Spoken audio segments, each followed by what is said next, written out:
தஞ்சாவூரில் கூட்டு பாலியல் வன்கொடுமை 2 பேரை போலீசார் கைது செய்தனர்.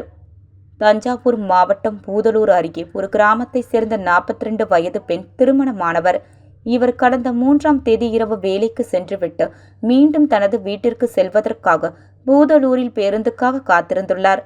அப்போது அவ்வழியாக வந்த ராயத்தூரை சேர்ந்த பிரவீன், ராஜ்கபூர் இருவரும் இருசக்கர வாகனத்தில் வந்துள்ளனர்.